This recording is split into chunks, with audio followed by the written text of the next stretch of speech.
का जो है अखिलेश जी भी पोस्ट शेयर कर रहे हैं जो माघ मेले में पहुंचे हुए थे और भद्रता में सर उनको देखिए जो भिन्न क्या है, भिन्न क्या है। अखिलेश जी में भी माघ मेले में, शंकराचार्य जी भी माघ मेले में, योगी आदित्यनाथ भी माघ मेले में, सतुआ बाबा भी माघ मेले में। भिन्नता क्या है? अखिलेश यादव की सत्ता व्यवस्था थी उत्तर प्रदेश में, और यही अभी मुक्तेश्वर आनंद जी अभी कार्यवाहक, अभी वो जीवित थे शंकराचार्य, तो उस समय ये कार्यवाहक शंकराचार्य की हैसियत से व्यवस्था का संचालन कर रहे थे। बनारस में एक मुद्दे को लेकर के प्रशासनिक मिशनरी ने इनके साथ बड़ा दुर्व्यवहार किया था। छोटे छोटे बटुकों को जो पाठोट करते हैं धार्मिक ग्रंथों का, और इनके साथ जो साधु सन्यासी थे सबको लाठी चार्ज करके वहीं महामना की मूर्ति के नीचे, वहीं काशी में इनके साथ मारपीट की गई, इनके लोगों के साथ मारपीट की गई। वो सवाल प्रेस वालों ने पूछा है। माननीय अखिलेश यादव ने हम लोगों से भी मीटिंग में स्वीकार किया है कि हमारे शासन व्यवस्था के अंतर्गत उनके साथ प्रशासनिक मिशनरी के लोगों ने अभद्रता की। मैंने खुद उनसे मिल करके माफी मांगी, और आज खुद स्वामी अभिमुक्तेश्वरानंद जी महाराज ने यह बात कही है कि माननीय अखिलेश यादव मेरे पास हरिद्वार में आए थे जब कुंभ लगा था, तो और हमसे माफी मांगे, हमारे गुरुदेव से माफी मांगे, हमने क्षमा कर दिया, क्योंकि वो तो संत हैं, वो किसी को श्राप देंगे नहीं। लेकिन सवाल यह है कि पाप करने वाले भी आज हद हो गई, ऐसा तो हमने देखा ही नहीं। अगर हम शशिकांत भाई को पकड़ लें और कहें कि भैया शशिकांत जी तू पत्रकार हुआ, पहले बतावा कैसे सिद्ध करवा, कि वो अफजाल अंसारी के पकड़ ले कि तू सांसद हुआ, चलो सिद्ध करो, बतावा कैसे सांसद हुआ। वो प्रश्न खड़ा हो गया। लेखपाल साहब गए, नोटिस चस्पा करके आ गए कि 24 घंटे के अंदर बताइए कौन चला रहा देश को, कैसे चल रही प्रदेश की कानून व्यवस्था। ये 24 घंटे की नोटिस, अरे ये तो सुप्रीम कोर्ट भी नहीं दे सकती किसी को, उसके लिए भी पर्याप्त समय हफ्ता, 2 हफ्ता, 4 हफ्ता का होता है। बाबा जो वकील आ गए हैं उन्होंने कहा है कि सब कुछ अवैध हो रहा है और हक ही नहीं है सरकार को पूछने का शंकराचार्य होली का। हम भी यही कहते हैं, हम भी यही कहते हैं। सम्मान पत्र भी भेजा है बाबा ने। नहीं, उनका आशीर्वाद आया है मुझे। एक प्रसंग था, आप ही के जैसे पत्रकार बंधुओं के बीच में पूछ दिया था आप लोगों ने कि उन्होंने एक अभियान चला रखा है गौ को राष्ट्रमाता का दर्जा दिया जाए। मैंने इनकी इस मांग का पुरजोर समर्थन किया था, और ये बात कहीं से उड़ते पुड़ते उन तक पहुंच गई। मीडिया के लोगों ने इस बात को दिखा दिया है कहीं, तो उन्होंने बुलाया था, प्रशंसा पत्र भी दिया, मुझसे वार्ता भी की, और मैंने उनको बताया कि ये कोई ऐसी मांग ही नहीं है जिस पे किसी को भी आपत्ति हो। जब हम शेर को राष्ट्रीय एनिमल घोषित कर सकते हैं, मोर को राष्ट्रीय पक्षी घोषित कर सकते हैं, तो कहते हो सब कि गौ हमारी माता है, तो गाय को क्यों नहीं हम राष्ट्रमाता का दर्जा दे सकते। फंस गया मामला ये कि योगी जी गरम दल के नेता हैं। इन्होंने कह दिया कुछ दिन पहले, आप सारे मीडिया के लोगों ने दिखाया कि बेचना हो बेचे कोई, लेकिन हलाल लिख के न बेचे। अगर हलाल लिख के बेचेगा तो मुकदमा कायम होगा, जेल में जाएगा। ये एक मुख्यमंत्री का, उत्तर प्रदेश के मुख्यमंत्री का वक्तव्य भी है, और इसके तहत कार्रवाई भी होने लगी। ए दुकानदार, ये हलाल बोर्ड हटो। और ये बीफ की बात नहीं, वो मुर्गा मुर्गी बकरा बकरी कोनो चीज हलाल नहीं लिख सकते। और इधर देश का प्रधानमंत्री नरेंद्र मोदी ये चले गए ओमान। ओमान आप जानते हैं मिडिल ईस्ट में अरब गणराज्य के अंतर्गत, और ओमान ने इनसे कहा कि भाई आपके यहां जब हलाल मिलेगा तो हम भी आपके ग्राहक हैं। उसने प्रोफार्मा बाकायदा बना के इनको दिया है, ये लेके आए हैं, विज्ञापन छपा है आप लोगों के टीवी और अखबारों में। और इतना ऑर्डर लेके आए हैं इस बार कि ब्राजील हार गया, वो सेकंड नंबर पे हो गया, भारत 1 नंबर पर हो गया। बीफ का इंतजाम सारे दुनिया को खाने के लिए हम करेंगे। तो एक तरफ बीफ का एक्सपोर्ट करने में हम विश्व गुरु तो बन गए, दूसरी तरफ हम हलाल का सर्टिफिकेट जैसे उन्होंने बनाया है वैसे ही बना के ठप्पा मार के देंगे कि ये हलाल किया हुआ है। हलाल का मतलब क्या है? ज़बा किया हो, हिंदू राष्ट्र बनेगा।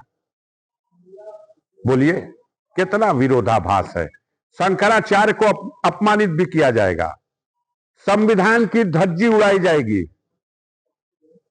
एक तरफ संविधान की भी धज्जी उड़ रही है और दूसरी तरफ सनातन धर्म को भी अपमानित किया जा रहा है। इस बीचे में नया रास्ता कौन बनाया जा रहा? मनमानी का रास्ता, तानाशाही का रास्ता, सत्ता की ताकत के अहंकार का रास्ता। जनता में बड़ा आक्रोश है। देश की जनता, प्रदेश की जनता दुखी है। चारों शंकराचार्यों के वक्तव्य आ गए, चारों ने घोर निंदा की है और अभी तक ये तानाशाही विचार रखने वाले जो अधिकारी हैं वहां, इनको माफी मांगनी चाहिए थी जाकर के। मैं विश्वास के साथ कह सकता हूं, मैं अभी मुक्तेश्वरानंद से इससे पहले भी कई बार मिल चुका हूं। मुजफ्फरनगर में जब दंगा हुआ था तब भी हम उनके पास गए थे। हम राजनीतिक लोग हैं, हमारे वक्तव्य हो सकता है राजनीति की रोटी सेकने वाले हो।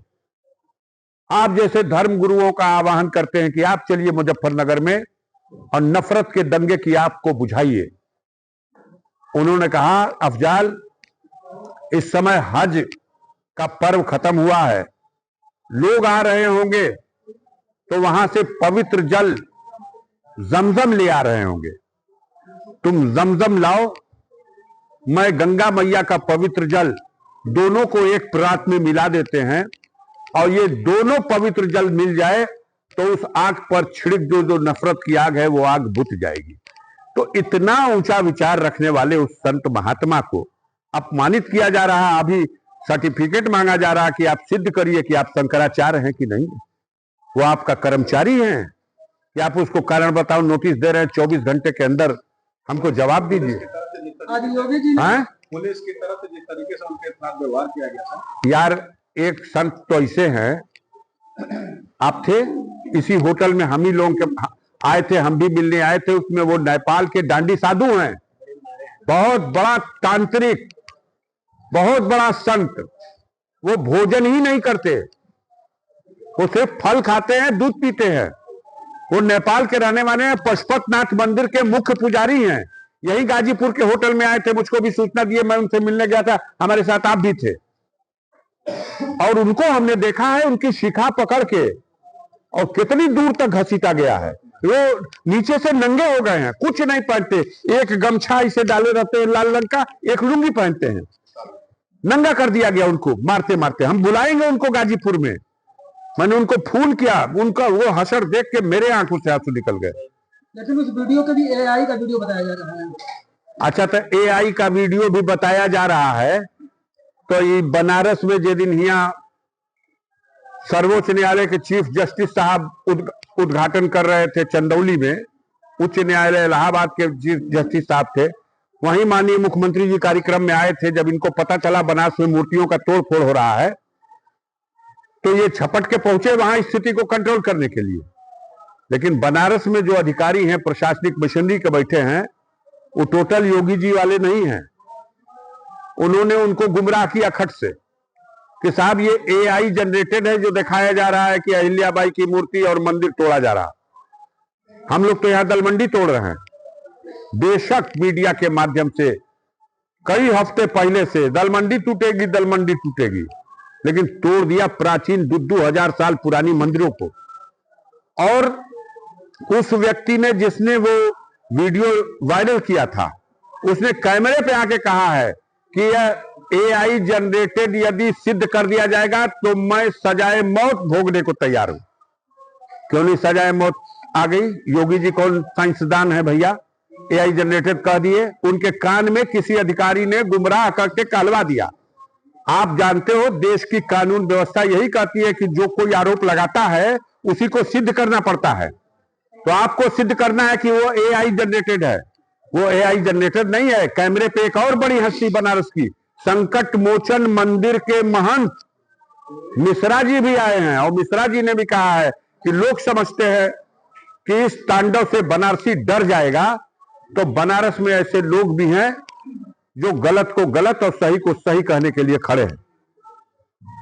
तो ये तो बात कहने के लिए आप कल तक तो कोई मानने को तैयार नहीं था कि बाकी शंकराचार्य लोग क्या कह रहे हैं, लेकिन चारों शंकराचार्यों ने तो अपनी बात कह दी। अब तो सबको पता होना चाहिए। सर 27 करीब ब्रजेश पाठक अब ये भी कह रहे हैं कि मुसलमानों को सपा से अलग कर दिया जाए, ये प्रधानी भी नहीं जीत पाएंगे। नहीं, वो तो अलग बात है। उन लोगों को इसके अलावा बोलने के लिए कोई मुद्दा नहीं है। जनता के सरोकार के मुद्दों पर बात करें। पाठक जी से कहिए कि अपने विभाग से संबंधित मामलों पे बात करें। कौन विभाग है उनके पास? आज स्वास्थ्य विभाग में सीएमओ ने इस भरी मीटिंग में, मैं कैमरे पे बोल रहा हूं, भरी मीटिंग में स्वीकार किया है, डीएम ने भी और सीएमओ ने भी, कि आउटसोर्सिंग पर भी डॉक्टर नहीं मिल रहे हैं। 218 पद है और 108 पदों पर डॉक्टर हैं। आप रख लो आउटसोर्सिंग पे, कह रहे हैं आउटसोर्सिंग पर भी नहीं मिल रहे हैं। पाठक जी से पूछिए, बात करो इस पर। ट्रामा सेंटर मोहम्मदाबाद में खुल गया, आज भी ना डॉक्टर है, बिल्डिंगियां इलाज करी, कोई विशेषज्ञ नहीं, कोई डॉक्टर नहीं, कोई सुविधा नहीं। यहां मेडिकल कॉलेज में कुछ मिश्रा जी संभाले हुए हैं। थोड़ा जनता के लोगों से भी सुनने को मिल रहा है कि यहां जो मशीनें आ गई हैं, कुछ सक्रिय हैं, कुछ डॉक्टर भी अच्छे हैं यहां, तो यहां कुछ आंसू पूछ जा रहा है। लेकिन ग्रामीण क्षेत्रों में, तहसीलों में, ब्लॉकों में जो हॉस्पिटल है कोई है नहीं, फार्मासिस्ट चला रहे हैं हॉस्पिटल। इस सत्यता है, छुपा हुआ नहीं है। ये इस सवाल पर इस तरह से ये नहीं चल सकेगी, ये तानाशाही नहीं चलेगी। गोली मार दे कोई हमको स्वीकार है, तानाशाही स्वीकार नहीं है। हमको घेरने की कोशिश भी की जा रही है। हमें अन्य कई स्रोतों से भेजा जा रहा खबर कि आपके जान को खतरा है, बाहर से हमला करने वाले, आक्रमण करने वाले आए हुए हैं। हमने इसको गंभीरता से लिया, प्रधानमंत्री से मिलकर के पत्र दिया और बता दिया। उसके बाद एक दिन विधानसभा अध्यक्ष को भी मिलकर दिया और पत्र भी दे दिया।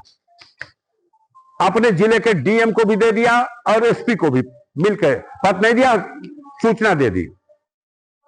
अब हमारे एसपी साहब कह रहे इनपुट नहीं मिल रहा है।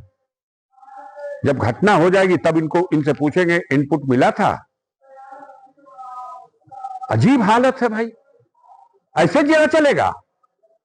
ऐसे तानाशाही में लूट मची हुई है, अंधेर मचा हुआ, बिना पैसा लिए कोई काम नहीं हो रहा, घटना पे घटना होती जा रही।